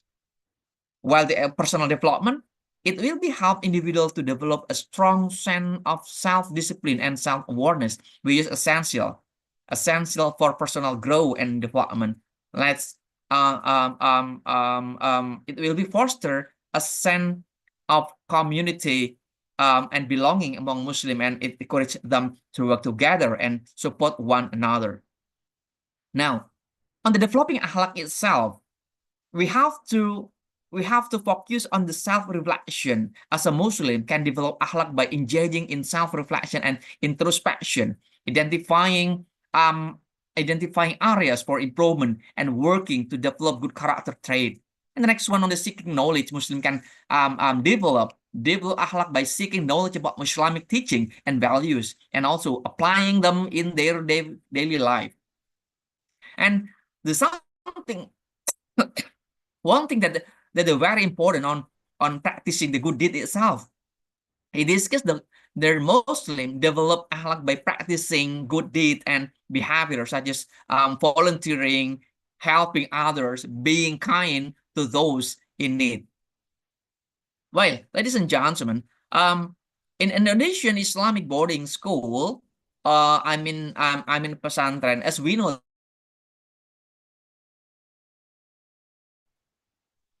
by providing a holistic education that encompasses spiritual, moral, and also social growth.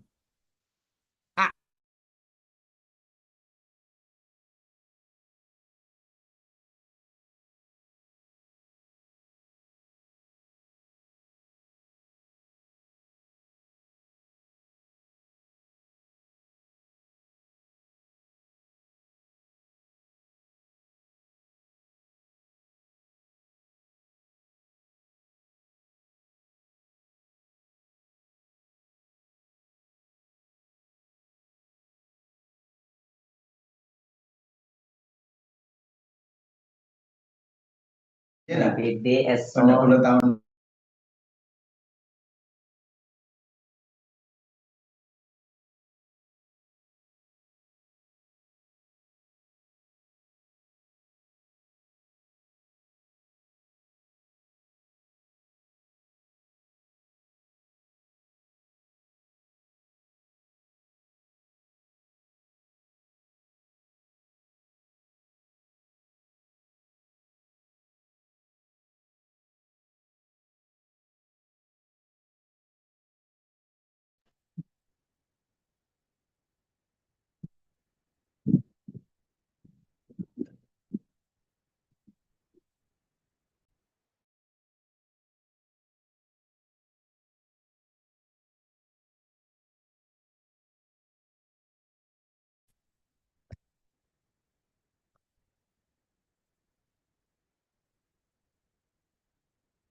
let me again to share the material since it is because of the science.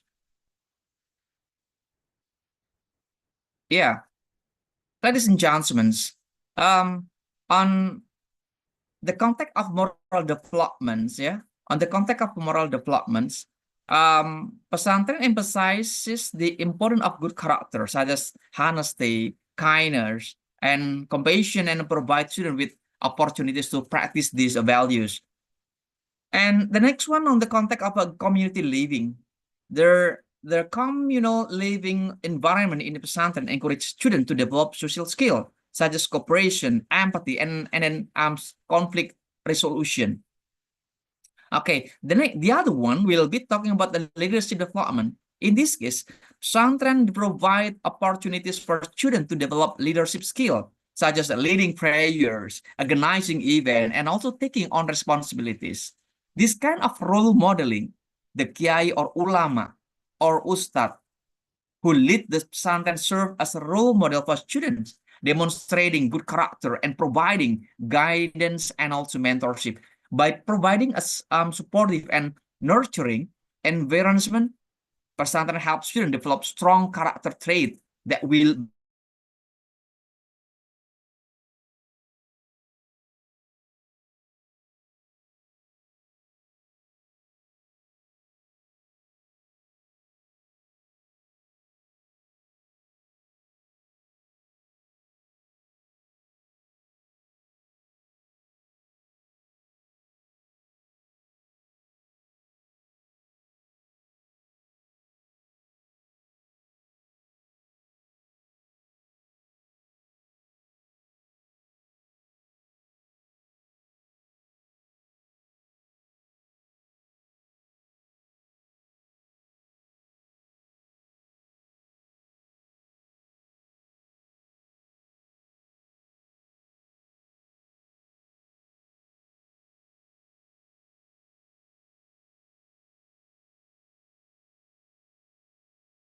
ladies and gentlemen, on the cultivating adabs, manners, and also etiquette, in this case, is an essential aspect in Islamic education and character developments. In this case, in the case adab refers to the proper behavior, manners, and etiquette itself, and also the Muslims should exhibit in their daily life.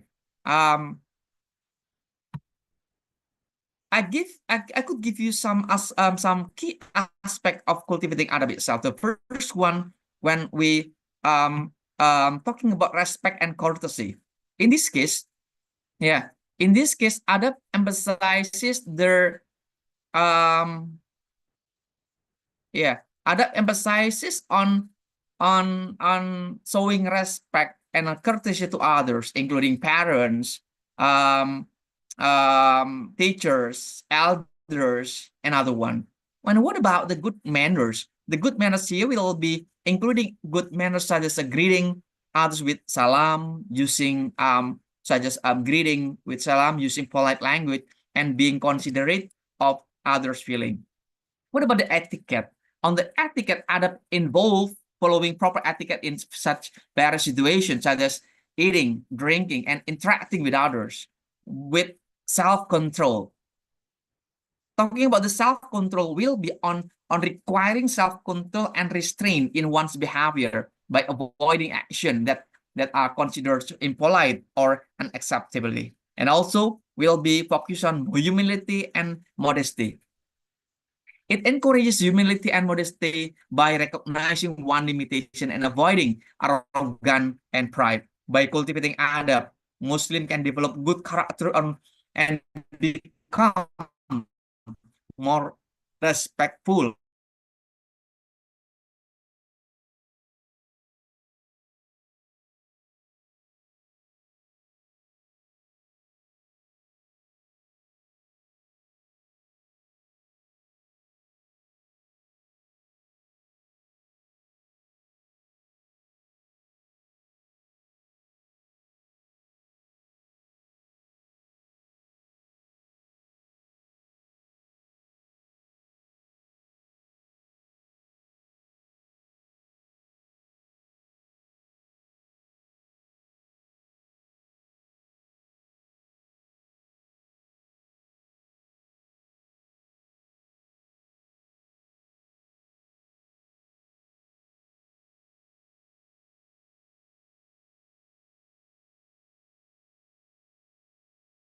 Yeah, so in this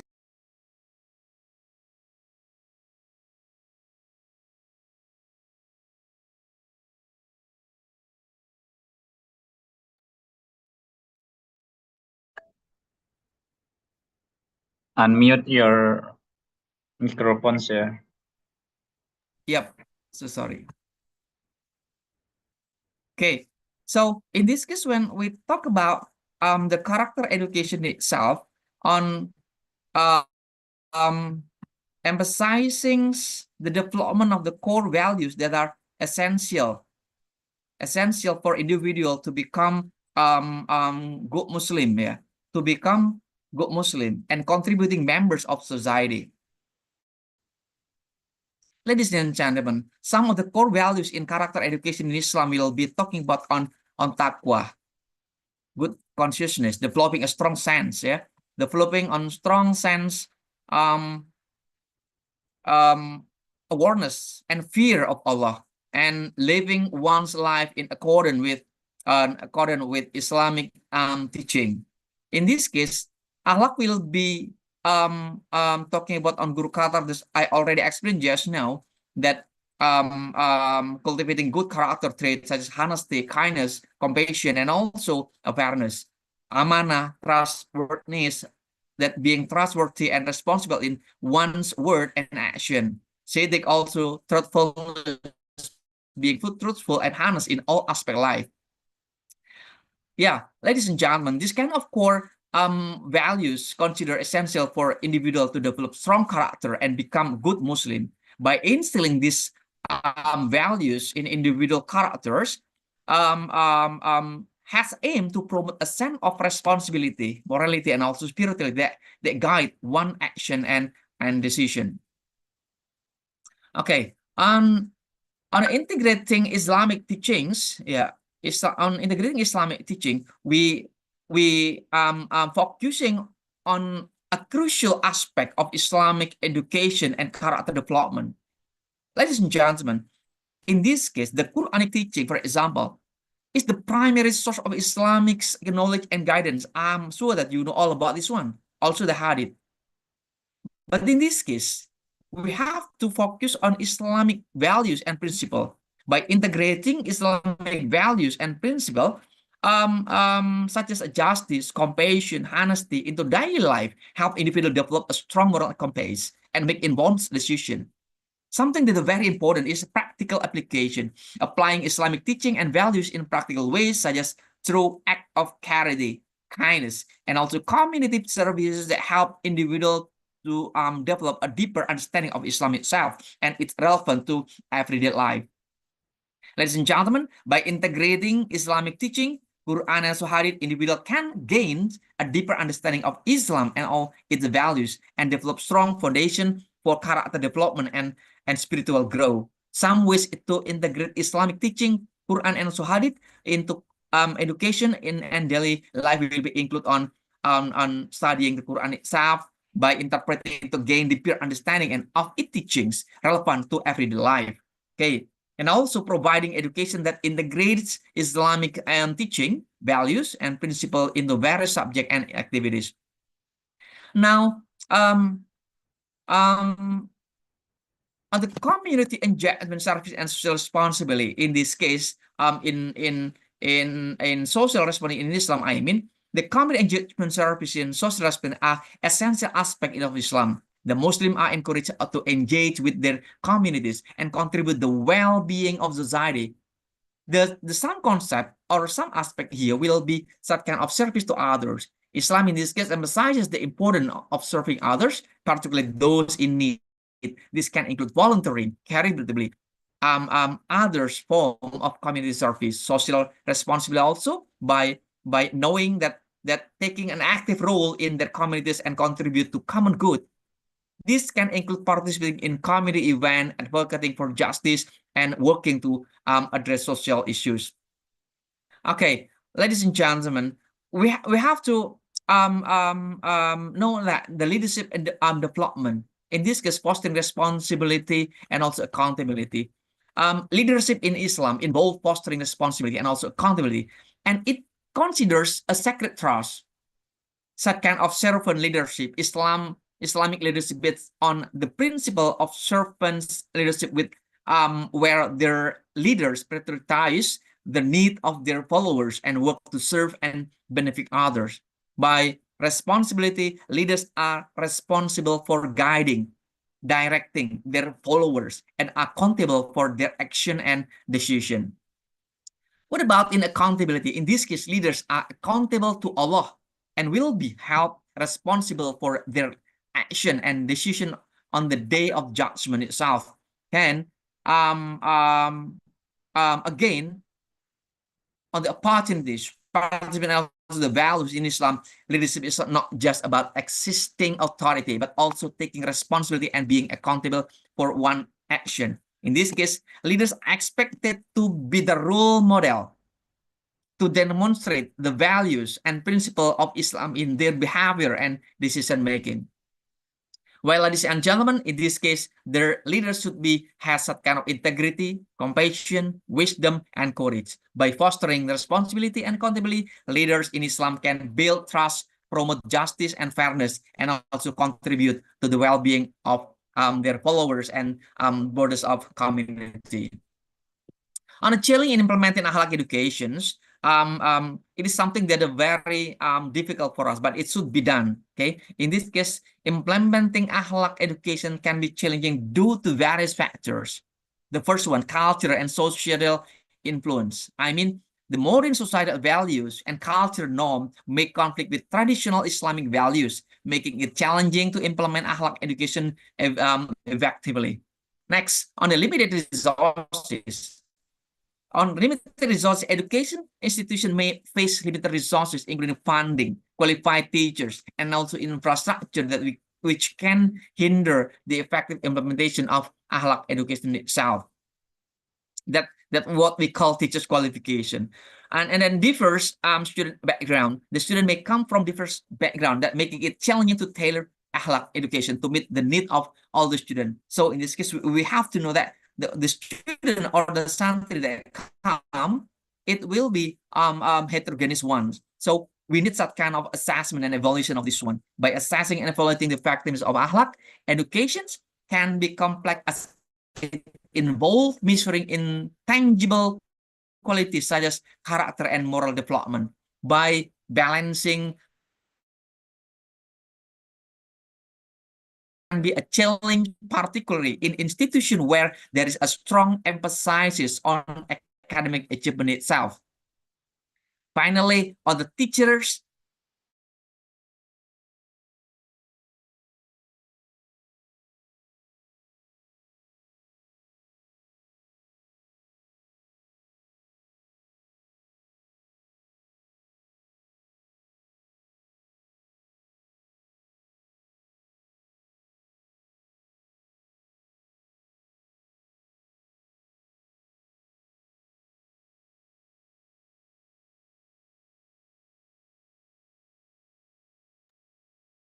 Duh, mak mati Pak Hendra.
Okay, thank you very much for Sir Gafur for incredible presentation.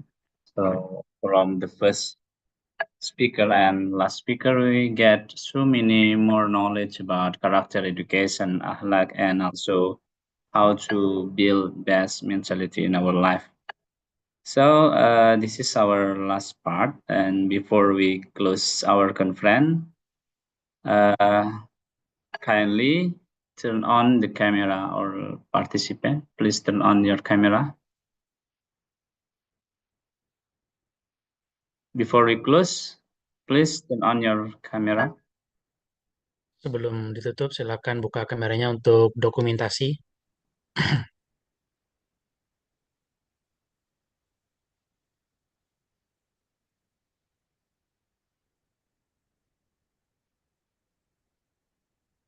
Oke, mungkin dihitung Silakan. satu dulu.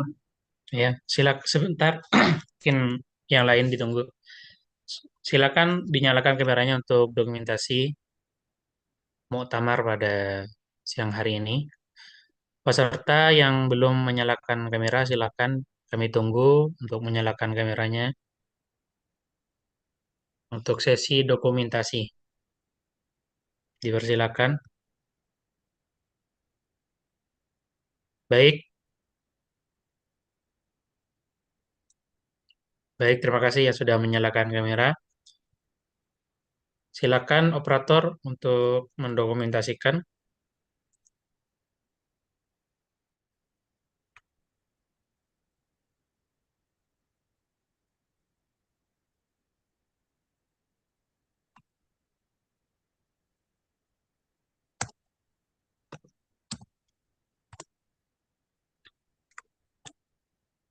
Baik, 1, 2, 3. Terima kasih. 1, 2, 3. Terima kasih.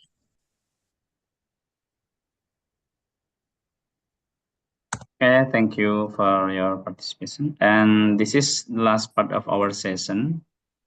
For the speaker, from the first speaker until last speaker, thanks a million for a great presentation. It's such an honor for me and our participants to have you here sharing knowledge with us. And for all participants, I really appreciate the participation and support in today's conference. Thank you very much.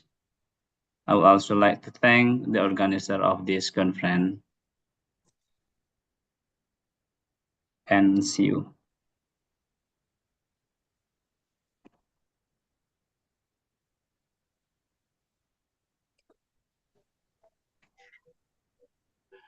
Ustaz Fadlur, maybe you can close this agenda. Oke, شكرا جزيلا لجميع المشاركين في هذه الندوة أو في هذا المؤتمر الدولي، والشكر موصول أيضا لجميع محاضرينا اليوم من أنحاء الدول البلدان الإسلامية والعالمية. نشكركم شكرا جزيلا، وجميع المشتركين من الأساتذة وأصحابنا من الطلاب الجامعة. نفعنا الله بما قدمه المحاضرون في هذا النهار، وجزيل الشكر والتقدير. ثم السلام عليكم ورحمة الله تعالى وبركاته. Assalamualaikum warahmatullahi Waalaikumsalam warahmatullahi wabarakatuh. Wabarakatuh. Warahmatullahi wabarakatuh.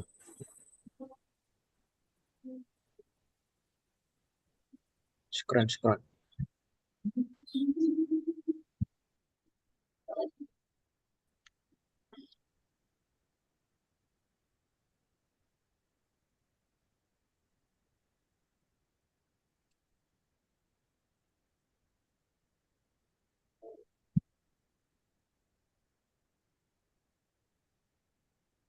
Alhamdulillah.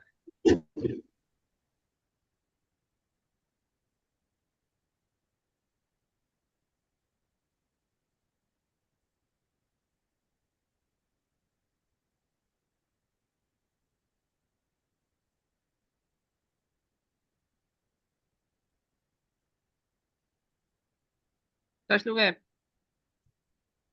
Untuk absensi sudah, dapat dulu. Bisa di-share ya, sudah di-share. Eh, Atau gimana, Bos? Sudah dikirim, Ustadz. operator. Oh, oke, siap.